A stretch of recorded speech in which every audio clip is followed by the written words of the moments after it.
ভাবুন তো একটা বিশাল ব্যস্ত শহরের কথা। এই যে এত এত মানুষ, এত গাড়ি ঘোড়া, বড় বড় কারখানা, এসব চালাতে আর রাতের বেলা পুরো শহরকে আলো ঝলমলে রাখতে কি লাগে? একদম ঠিক, নিরবিচ্ছিন্ন বিদ্যুৎ। আর এই বিশাল বিদ্যুতের যোগান দেয় একটা ডেডিকেটেড পাওয়ার প্ল্যান্ট বা বিদ্যুৎ কেন্দ্র। এখন আমাদের শরীরের কোষগুলোর কথাও একটু ভেবে দেখুন। কোষের ভেতরে কিন্তু সারাক্ষণই একটা ব্যস্ত শহরের মতো কাজ চলছে। আর আণবিক স্তরের এই বিপুল শক্তির চাহিদা যে মেটায়, তাকে নিয়েই আমাদের আজকের এই বিশ্লেষণ। হ্যাঁ, আমরা কথা বলছি কোষের পাওয়ার প্ল্যান্ট মাইটোকন্ড্রিয়া নিয়ে। আজকের এই আলোচনায় আমরা মূলত যে বিষয়গুলো দেখব তা হল কোষীয় পাওয়ার প্ল্যান্ট, এর ভেতরের রিয়্যাক্টর আর্কিটেকচার, শক্তির টারবাইন, ব্লুপ্রিন্ট এবং নির্মাণকর্মী, চমৎকার এন্ডোসিম্বায়ন তত্ত্ব এবং সবশেষে দেখব পাঠ্য বইয়ের আনুষ্ঠানিক সংজ্ঞা। তো চলুন শুরু করা যাক। প্রথমেই আসি আমাদের মূল উপমা কোষীয় পাওয়ার প্ল্যান্ট প্রসঙ্গে। একটা আধুনিক শহর যেমন তার বিশাল পাওয়ার প্ল্যান্ট ছাড়া এক মুহূর্ত অচল, ঠিক তেমনি একটা জীবিত কোষ বেঁচে থাকার শক্তির জন্য পুরোপুরি মাইটোকন্ড্রিয়ার ওপর নির্ভরশীল। এই আণবিক ক্ষণিক পাওয়ার প্ল্যান্টগুলো আসলে কতটা গুরুত্বপূর্ণ জানেন? অবাক হবেন শুনলে। একটা আদর্শ কোষের মোট আয়তনের প্রায় ২০% জায়গায় কিন্তু এরা দখল করে রাখে। ভাবা যায়, মানে একটা শহরের মোট জায়গার ৫ ভাগের ১ ভাগ জুড়ে শুধু বিদ্যুৎ কেন্দ্র। কোষের ভেতরে ঠিক এই কাজটাই ঘটছে। আর সবচেয়ে মজার ব্যাপারটা কি জানেন? একটা সচল কোষ কিন্তু স্রেফ একটা জেনারেটরের উপর ভরসা করে বসে থাকে না। শক্তির চাহিদার উপর ভিত্তি করে এদের সংখ্যা ওঠানামা করে।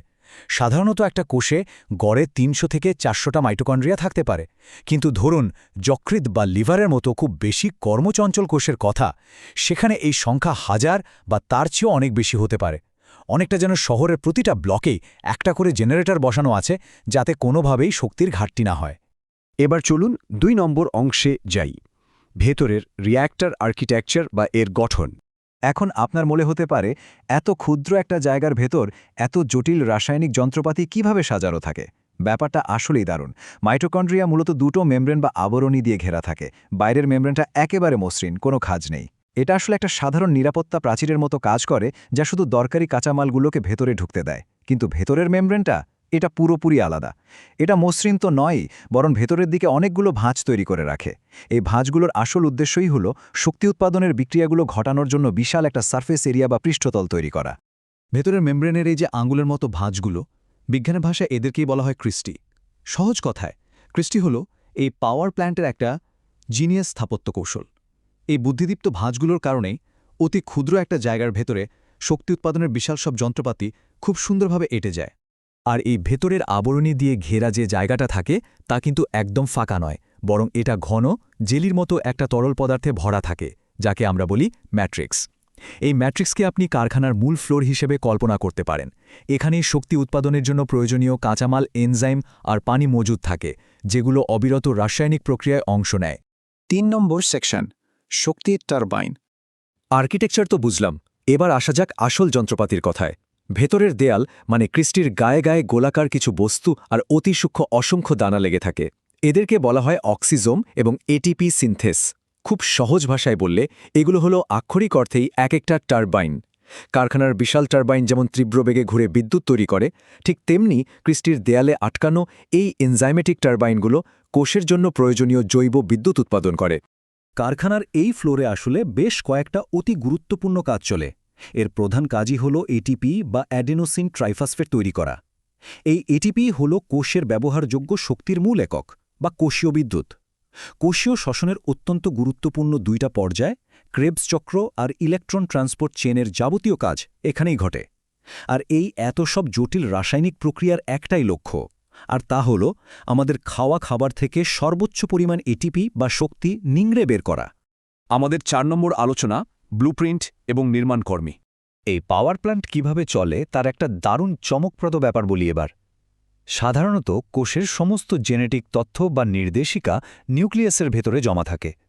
কিন্তু মাইটোকন্ড্রিয়ার নিজস্ব বৃত্তাকার ডিএনএ এবং 70S রাইবোজোম রয়েছে। এর মানে কি দাঁড়ায়? এর মানে হল মাইটোকন্ড্রিয়া অনেকটা একজন স্বাধীন ঠিকাদারের মতো। ওর কাছে নিজস্ব ব্লুপ্রিন্ট বা নকশা আছে, আবার সেই নকশা অনুযায়ী দরকারি প্রোটিন বানানোর জন্য নিজস্ব নির্মাণকর্মী মানে রাইবোজোমও আছে। নিউক্লিয়াসের নির্দেশের জন্য ওকে পুরোপুরি বসে থাকতে হয় না। জীববিজ্ঞানের এটা সত্যি একটা বিস্ময়কর দিক। এবার আসি ৫ নম্বর অংশে, এন্ডোসিম্বায়ন্ট তত্ত্ব ব্যাপারটা আসলেই ইন্টারেস্টিং। এখন প্রশ্ন আসতেই পারে, কোষের ভেতরের একটা ক্ষুদ্র অঙ্গাণুর নিজস্ব ডিএনএ কেন থাকবে? এটা তো মূল কোষেরই একটা অংশ। এর উত্তর লুকিয়ে আছে কোটি কোটি বছর আগের এক বিবর্তনীয় ইতিহাসে। বিজ্ঞানীরা মনে করেন, বহু আগে মাইটোকন্ড্রিয়া মূলত একটা স্বাধীন বায়বীয় ব্যাকটেরিয়া ছিল, যাদের নিজস্ব ডিএনএ আর রাইবোজোম ছিল, ঠিক যেমনটা আমরা একটু আগে দেখলাম। এরপর একদিন তুলনামূলকভাবে বড় একটা আদিকোষ সেই ব্যাকটেরিয়াটাকে গিলে ফেলে। কিন্তু মজার ব্যাপার হলো, ব্যাকটেরিয়াটা হজম বা ধ্বংস না হয়ে বড় কোষটার ভেতরেই থেকে যায়। তারা একে অপরের সাথে একটা স্থায়ী পার্টনারশিপ গড়ে তোলে। বড় কোষটা তাকে আশ্রয় দেয়, আর বিনিময়ে ব্যাকটেরিয়াটি তার জন্য শক্তি তৈরি করে দেয়।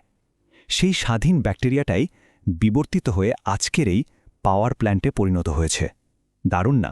শেষ পর্যায়ে চলে এসেছি ৬ নম্বর অংশ, পাঠ্য বইয়ের আনুষ্ঠানিক সংজ্ঞা। এতক্ষণ আমরা শহর আর পাওয়ার প্ল্যান্টের যে উপমা দিলাম, চলুন এবার দেখি বইয়ের ভাষায় সেটাকে কিভাবে লেখা হয়েছে। আমাদের সংগৃহীত পাঠ্য বইয়ে খুব স্পষ্টভাবে বলা আছে, কোষের যাবতীয় জৈবনিক কাজের শক্তি সরবরাহ করে বলে মাইটোকন্ড্রিয়াকে কোষের পাওয়ার হাউস বা শক্তির আধার বলা হয়। এই লাইনটাই কিন্তু প্রমাণ করে যে শহরকে টিকিয়ে রাখা পাওয়ার প্ল্যান্টের উপমাটা কতটা নিখুঁত আর বিজ্ঞানসম্মত। ভাবুন তো একবার, কোষের ভেতরের অতি ক্ষুদ্র একটা অঙ্গাণু, যার নিজস্ব ডিএনএ আছে, রাইবোজোম আছে, এমনকি নিজস্ব একটা স্বাধীন অতীতও আছে। এই অসাধারণ তথ্যগুলো জানার পর একটা প্রশ্ন কিন্তু মাথায় আসেই, আমাদের কোষের এই সুশৃঙ্খল আর জটিল স্থাপত্যের গভীরে না জানি এমন আরও কত অবিশ্বাস্য রহস্য লুকিয়ে আছে যা এখনও আমরা জানিই না। জীববিজ্ঞানের এই রোমাঞ্চকর জগতে জানার আসলে কোনো শেষ নেই। আশা করছি কোষের এই পাওয়ার প্ল্যান্ট নিয়ে আজকের বিশ্লেষণ আপনাদের ভালো লেগেছে। সাথে থাকার জন্য অসংখ্য ধন্যবাদ।